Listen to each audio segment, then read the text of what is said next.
खेल होने वाला है देश में, खेला होवे खेला, क्या खेला होवे वो देखना है, वो बताएंगे हम बंगाली भाषा में ही बताएंगे। जब भारत सरकार 5 लाख से ज्यादा लोगों से नहीं डर रही, जो दिल्ली के चारों तरफ डेरा डालने बैठे हैं, जिसने पक्के मकान सड़कों के ऊपर बना दिए, तो आपका क्या खेल करेगी सरकार, वो हम बताते हैं क्या होगा बंगाल के साथ में।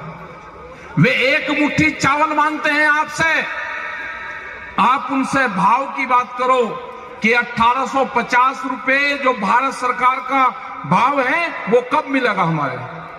जिस खेत में हम बैठे हैं ये चावल का खेत है, इसका रेट है 1850 रुपए, 18 रुपए 50 पैसे किलो, ये सरकारी रेट है। जब आपसे वोट मांगने आए तो वो जरूर मांग लेना उनसे।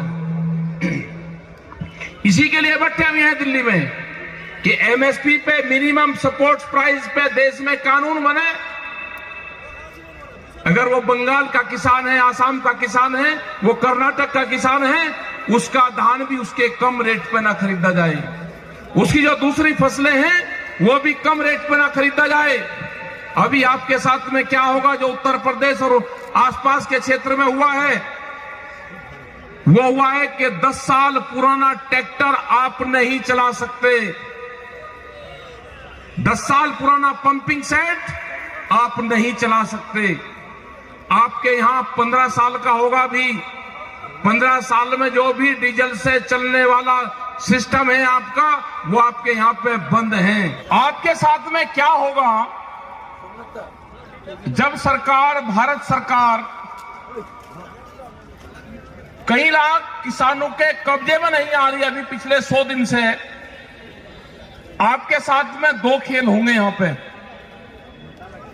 पे पहला है कि एमएसपी पे खरीद नहीं हो रही, दूसरा सबसे बड़ा खेल होगा, बड़ी बड़ी कंपनी आएगी जिसको देश बेचा जा रहा है, वे कंपनी आएगी समुद्र में मछली पकड़ने के लिए भी बड़ी कंपनी आ रही है। मछुआरा का जो किसान है, जो समुद्र के पास का किसान है, उसको बहुत बड़ा नुकसान होने वाला है। उसके बाद में नुकसान होगा जो आपके घर के बाहर गड्ढे बने हैं जिसमें आप मछली पकड़ने का काम करते हो, घर के घर में ही, ये पूरे बंगाल में है, ये बंद होंगे। वो कानून भी आएगा, जैसे दूध पे कानून आ रहा है कि डब्बे के अंदर एक किसान अपने पड़ोसी को भी दूध नहीं बेच सकता, ऐसे ही यहां पे भी ये कंपनियां काम करेंगी। क्या किसान जिंदा रह सकता है? ये बड़ी बड़ी कंपनियों के हवाले देश को करा जा रहा है। अगर किसी पार्टी की सरकार होती तो वो बात कर लेती, ये पार्टियों की सरकार नहीं, इस सरकार को कंपनी चलाती है। बड़ी बड़ी कंपनियां हैं जो सरकारों को चलाने का काम कर रही है। वॉलमार्ट जैसी कंपनी आ रही है, अडानी जैसी कंपनी आ रही है, जिसके हाथ में पूरे के पूरे विभाग बेच दिए, टेलीकॉम बेच दिया, हवाई जहाज बेच दिए, एयरपोर्ट बिक गए, रेलवे बिक रही है। अब अगला काम किसानों का है, किसानों का। पिछले 100 दिन से किसान बैठे हुए हैं, देश का किसान, कई लाख आदमी बैठे हुए हैं, 300 के आसपास लोग हमारे शहीद हो गए हैं। उसके बाद में भी सरकार बात करने को भी अभी तैयार नहीं है। ये आंदोलन पूरे देश में खड़े करने पड़ेंगे, ये आंदोलन डिस्ट्रिक्ट वाइज खड़े करने पड़ेंगे। आपको बैरिकेडिंग और बैरियल तोड़ने पड़ेंगे, बड़े आंदोलन होंगे। ये आंदोलनकारियों की धरती है। आपको आंदोलन, लड़ाई आपको लड़नी पड़ेगी। वो लड़ाई बाद की होगी, पहले यह है कि यहां पे इलेक्शन है, जब यहां पर आए तो प्रेस के लोग और सब लोग इलेक्शन की बात जरूर करेंगे।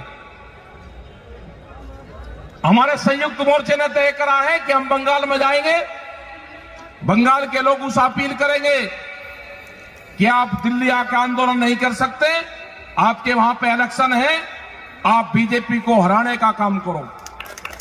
आप उसको वोट मत दो, उसको हराने का काम करना। वोट आपको किसको देनी है वो अपने आप तय कर लेना। जो भी आपको मजबूत कैंडिडेट लगता हो, बीजेपी को हरा सकता हो, आप उसको वोट दे देना। जो ये भगोड़े लोग हैं ना, जो अभी तक यहाँ पे मंत्री थे और फिर छोड़ के भागे, उनके सामने कर जा रहा। एक महिला यहाँ पे लड़ाई लड़ रही पूरे भारत सरकार से, उसको एक्सीडेंट करवा दिया, उसको हॉस्पिटल में डलवा दिया। आप देख लेना किसको आपको देना है वो। हम तो संघर्ष वहां पे करते रहेंगे। हमने कहा कि जब तक 3 बिल वापसी नहीं होंगे, किसान घर वापसी नहीं जाएगा। जब तक एमएसपी पे कानून नहीं बनेगा, किसान घर वापसी नहीं करेगा।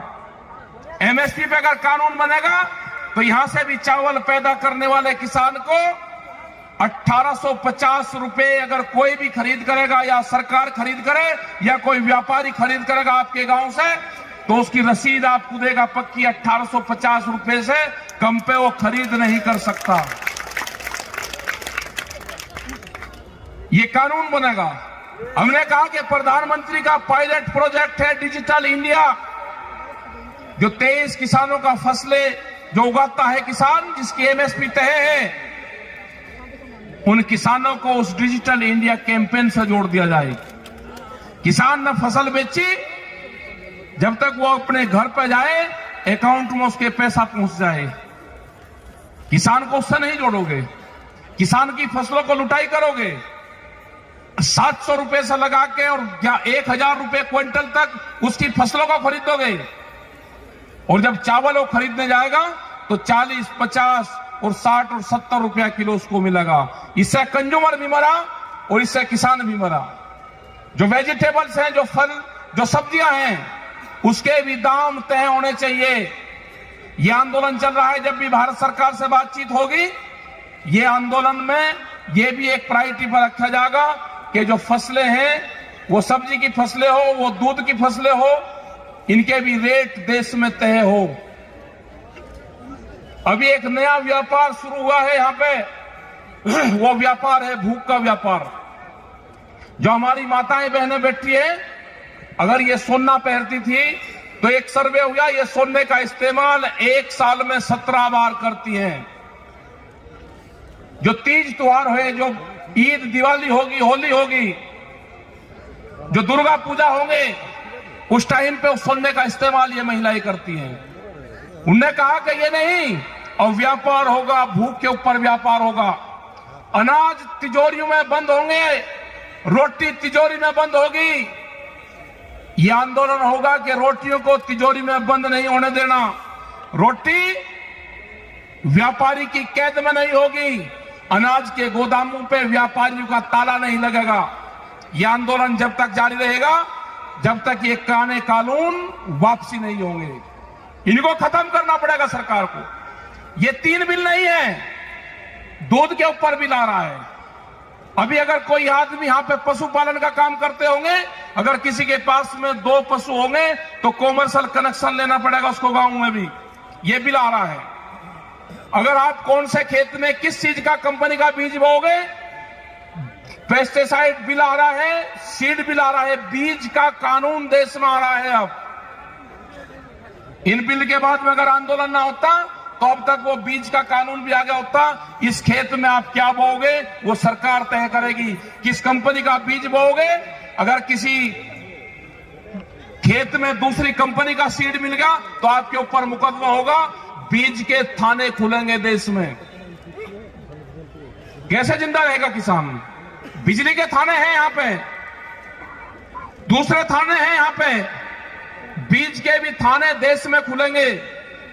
अगर किसी के पास में पंपिंग सेट है और वो 10 से 15 साल पुराना है, वो तोड़े जाएंगे, उस पर जुर्माना नहीं होगा। अगर ट्रैक्टर या कोई भी इक्विपमेंट खेत में या कहीं पे भी चलने वाला है, वे तोड़े जाएंगे, वे स्क्रैप में बिकेंगे।